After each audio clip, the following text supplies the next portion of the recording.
everyone, it's Kim Bowles, founder and president of Not Putting on a Shirt. Tonight, I'm going to speak with Dr. Yara Robertson, who is one of our medical advisors, breast surgical oncology.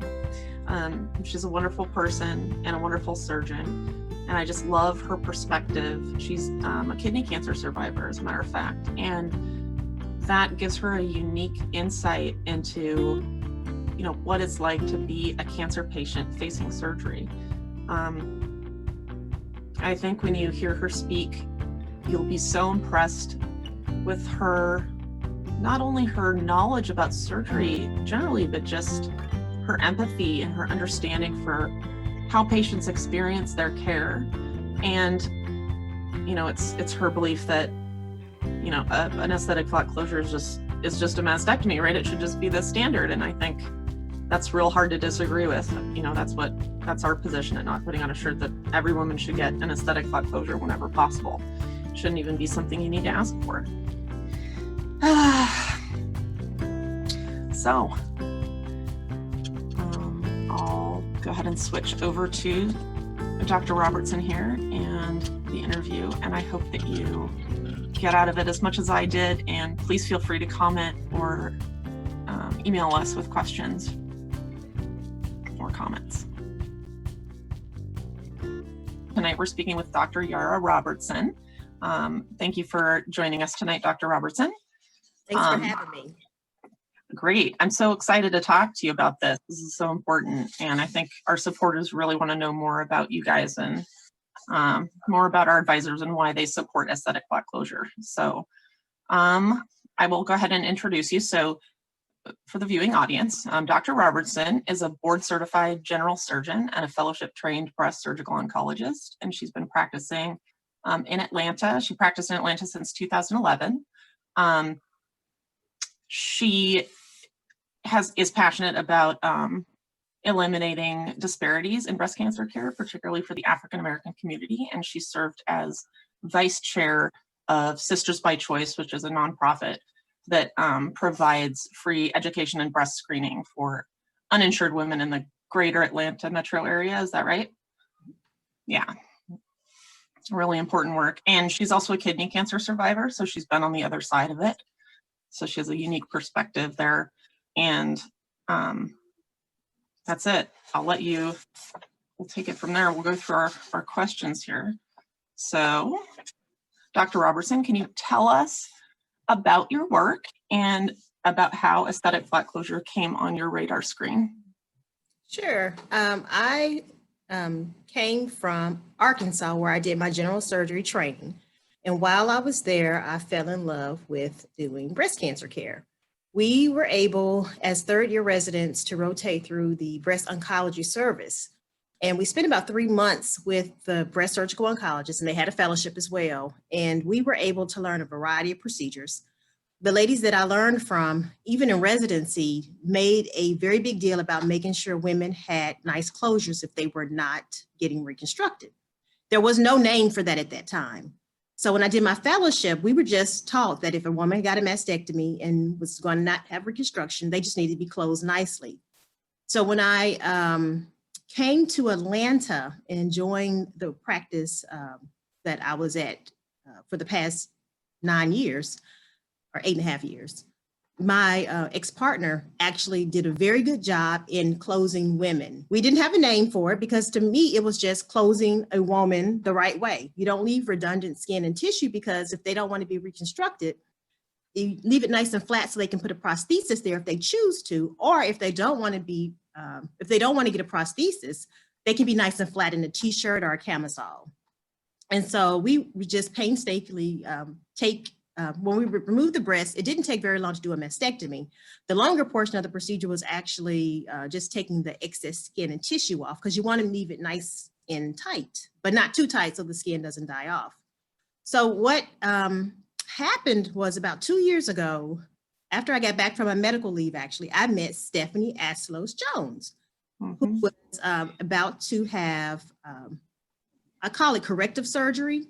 She had had bilateral mastectomies by a general surgeon who apparently told her, really gave her a hassle about wanting to be flat. And so she had an idea when she went to sleep how she wanted to look. And when she woke up, she was not that way at all. She was very unhappy with her appearance. And so when I met her, I had no idea that there was a flat closure movement going on. She introduced me to the movement. She gave me brochures about the flat closure movement. And so she really opened my eyes to the fact that women were not being offered this and were actually being discouraged from becoming flat. Now, I'll tell anybody, I don't mind. I love reconstruction. If a woman wants to be reconstructed, that should be an option for her. When a woman goes in, she should be able to be reconstructed if that's what she wants, or if she wants to be flat, she should have the options. And so I had no idea that surgeons were making these choices for their patients. Mm-hmm. Yeah. I remember when I first met Stephanie, I remember that. I remember how just egregiously bad her result was. And also I remember her telling me that her surgeon told her that women can't be flat. Mm-hmm. Like he was trying to tell her, like, globally, that it's not even possible to get a better result of that. But as we can see with her, you can see her pictures on the website. She has a beautiful flat closure. You two did an excellent job for her, and she's so happy with it. It's life-changing for her. She's confident, she's happy, she has her flat is where it's at podcast. She's a huge advocate now, and you did a great service for her. So thank you very much. And because of her, more people have come, or more people came for us to revise their closures. I think that the person that's doing your surgery you need to make sure that person does enough mastectomies and that they know how to get or as much as the breast tissue as they can. I always tell people we can never remove 100% of breast tissue because we just don't know where every single cell is of the breast tissue. But you need to remove as much of it as you can, because sometimes when I go back and revise things, there's breast tissue left behind too, which can also compromise the cancer operation. So make sure that the doctor that's doing your surgery does enough mastectomies and that you are comfortable, or they are comfortable with your decision to be flat. Mm-hmm. And sometimes it's hard to know. It's hard because as a patient, as a kidney cancer patient yourself, when you're thrust into that world, you don't really have a lot of preparation. I mean, you've probably had more preparation than most. But it's very hard to make those decisions, and it's really important that you trust your intuition and get a second opinion. That's something I remember the last time I was speaking with you that you really emphasized, was just get a second opinion if you don't feel totally comfortable. Mm-hmm. And a lot of patients don't even know that that's a possibility. Yeah, I always tell people when they go in to make sure they bring somebody with them so they can have a second pair of ears listening, and that cancer operations aren't surgical emergencies. It takes breast cancer 5 to 10 years to develop, especially into an invasive cancer. And just because you know about it does not mean it's a surgical emergency. It becomes a mental emergency. So you have time to make decisions. Now, I always tell people, don't drag your feet and get like 5 and 6 opinions, and 3-4 months later, you haven't made any movement on your treatment whatsoever. But you have time to make proper decisions. And if you decide that you want to be reconstructed, you should be allowed to see the plastic surgeon. If you decide that even if you want to be flat, I will still send patients to the plastic surgeon, because I wouldn't say most, but a majority of the time they will change their mind that they want to be reconstructed, because they have a woman going through breast cancer may not have anybody. They may not have friends. They may not have family. They may have no idea how a reconstructed breast looks. They may not even realize how a flat closure looks. A lot of ladies will come in thinking that we're leaving them, if we remove their breast, they have a gaping hole. And you'd be surprised at how many people actually think that, because they haven't dealt with breast cancer before. So if you introduce them to other survivors who are reconstructed and flat, that helps them make their decision. And the plastic surgeon or the surgeon can show pictures, hopefully, of what each woman looks like, and it gives them a more realistic expectation of what to look like. Wake up. Absolutely. It makes it more real when you can see an image, a visual image, and picture that, how that might be sort of how you might look. And it makes it more real to you, makes your options more real to you. Something I thought about that you had asked the last time when we talked is that maybe patients, when they want to be flat, maybe there's a question that maybe you all can come out with a questionnaire for them to ask their surgeons. And one of the questions should be, how much skin are you planning on leaving me? Because my expectation is I won't have a cosmetic result that looks like this. Maybe they'll bring it in and say, I don't want all this skin. How much skin do you plan on leaving me? So maybe there's a better expectation on what you should look like when you wake up from surgery. Yeah, that's actually, let me grab my brochure. Oh, where are my brochures? I should have one of these ready at all times. So that's actually the purpose of this brochure that's on the website, and you can also use the website to order these brochures. I should probably send some to all of our advisors. Yeah, I didn't get some of those. Yeah, I know you might be moving soon, so. So we do have actually on the back of there's questions to ask your surgeon. Okay. It's really helpful because you're right. You have to be very specific about what you expect. Otherwise, there's room for miscommunication. And that's why advocates were so thrilled when we got this new term from the National Cancer Institute, aesthetic flat closure. And that brings me to, I mean, we were sort of talking about this already, but what should patients facing breast cancer surgery know about aesthetic flat closure? I mean, I guess we think it's important that they know the term. And you were saying it's important to talk about specifics about your expectation. Yeah. Is there anything else you would say they should know about?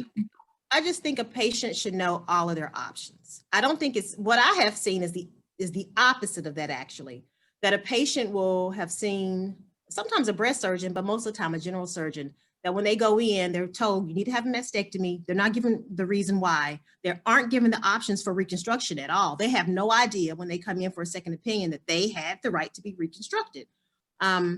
Or when they come in, they have a misconception on how it looks to have a mastectomy. Some of them think that it's like the old timey mastectomies that maybe their great grandmothers had, where they're very disfigured. And so it's to us to give all the options when they come in.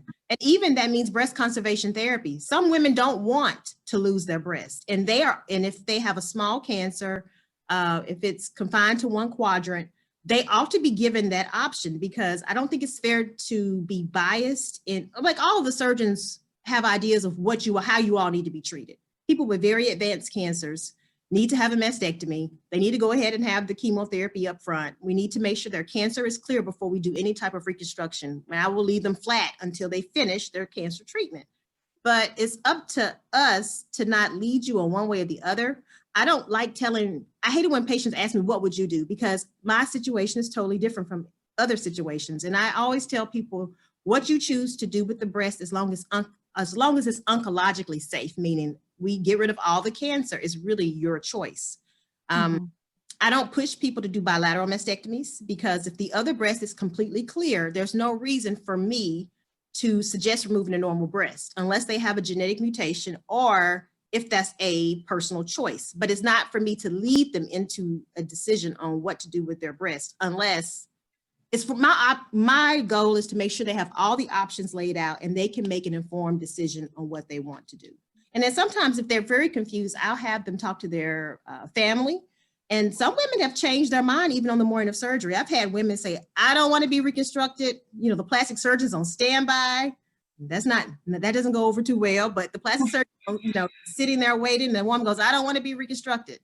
So usually what I will do is cancel the operation, have them come back to clinic, and we sit down and talk about it. And then we reschedule their surgery. I don't like women changing their mind in the pre-op area. I think a lot of your emotions are already heightened anyway with having the thought of having surgery, and then you change your mind and get your family members at the bedside, like yapping. Yeah. Why are you doing this? We took off. I let the woman go home, think about it. And sometimes they say, you know what, I do want to be reconstructed, but then some are at peace with their decision. So it's really up to us as the providers to give all the options to the patient so that they can make a good decision on what they want to do. Yeah, and I think what I'm hearing is that it's really about informed consent and shared decision making, so that all options are presented in a fair manner, and the patient chooses what's best for them from among the medically available options. And I agree. Yeah, that's the goal. That's the goal. That sounds wonderful. Your patients are very lucky to have found you.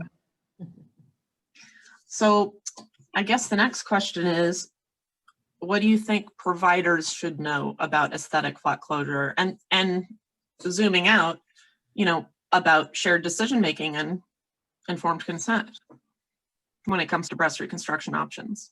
What should providers know? Well, when you say provider, you're maybe, I'm guessing you're talking about it's a couple of, it's two parts of that. The referring physician who's sending them to me needs to know the options as well. So maybe those brochures may need to go to the family medicine doc or the general practitioner so that they are aware of because I've had general practitioners call me and say, oh, the breast looks so good. I mean, the reconstruction looks so good, or the closure looks so great when we don't reconstruct them, because they've seen terrible closures in the past. So that's sad. I find that sad when someone has to call me and say your closure looks so good because you don't know what I've seen. That's not good. Everybody's getting good closures. there's such a range, I can tell you. I mean, I don't know that what I've seen is representative or not.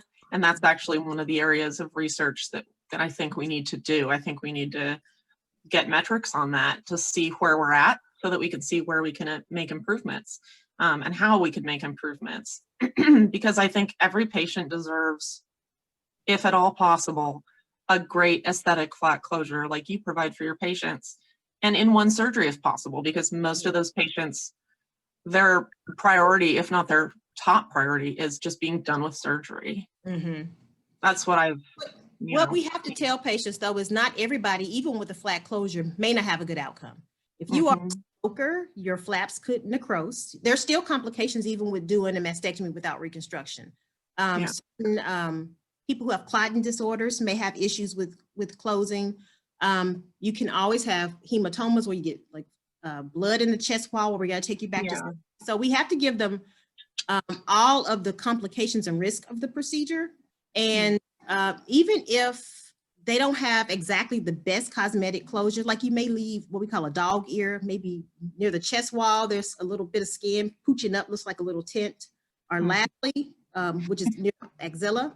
You may have to say, when they come back to come back to clinic, you go, let's let you heal up a little bit more. Let's let you get through your treatment, and let's see how this heals. And in the next 6 months, if this has not gone down, let's do a minor procedure where we go back and revise and take this off. And some of the ladies don't want to go back, but some do, especially if they can't put their arm down, they can't wear their post-mastectomy bra very, well with that skin pooching out.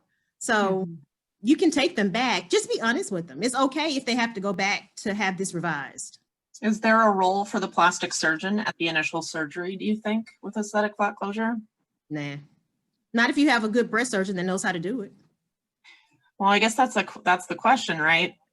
Because a lot of the women that are getting these poor quality closures. Yeah, but you don't typically have a plastic surgeons don't remove breasts. The majority don't. Their job is to reconstruct the breast. So that really needs to be taught by who's ever doing the mastectomy. I mean, there's a role for plastic surgeons, but I would never consult a plastic surgeon to make my closure. To me, that's insulting, because that's what I do. I would never have a plastic surgeon close. In fact, when our patients would have a bad outcome from the implant, what I have, and most of the time the plastic surgeons, that's their responsibility. If the implant's messed up or infected. But if I know that they're going to leave them with a lot of skin, and that person finally says, I don't want this implant and I want to be flat, I will push to be the one to take the implant out so that I can make them flat. I don't like stitches that are visible. So I hate it when someone takes a non-absorbable suture, what we call it, nylon. It's a black suture that they just I know what you're talking about. I've seen pictures. Looks like a stitch on a baseball. I don't like that. If the woman wants to be flat, there's no reason. And if she tells you she wants to be flat and she wakes up with all this skin because someone says, oh, you might want to be reconstructed down the line, that's not appropriate either. Now, if you have a plastic surgeon and the general surgeon or the breast surgeon doesn't feel comfortable closing, and you have a plastic surgeon that knows how to close well, I have no issue with that. But I don't collaborate with a plastic surgeon to close up my mastectomy incisions. Yeah, so what I hear you saying is it's the judgment of the breast surgeon. Correct. It's the judgment of the surgeon, the cancer surgeon. about that. And Yeah. I mean, that brings me to the sort of the last question I wanted to ask, which was, what are the most important issues surrounding aesthetic flat closure that we all need to address together? And I think that's one of them, oncoplastic training, or training in flat closure techniques, because if every cancer surgeon had that skill set and was able to apply it consistently and had enough experience with it to do that, then we wouldn't even be sitting here talking, right? I think it should be offered at, when we do the American Society of Breast Surgeons, we have so many different meetings, or the SSO, or the American Society, I think, Breast Diseases. There's different societies have oncoplastic courses. So that could be a course that you can take in addition to knowing how to do what we call the lumpectomies, making the round blocks and the reductions. That, hey, this is a cadaver that we're going to do a mastectomy on, and let's see let's teach you how to take off this redundant tissue. So if you can train somebody to do it, but it's up to us to be willing to, we have to be humble and to know that we don't know what we don't know. So we did mastectomies 30 years ago. It's different from the way we might do mastectomies now, because back in the day, it was told to a woman, just be happy you don't have cancer. It didn't matter what you look like, just be happy you don't have cancer.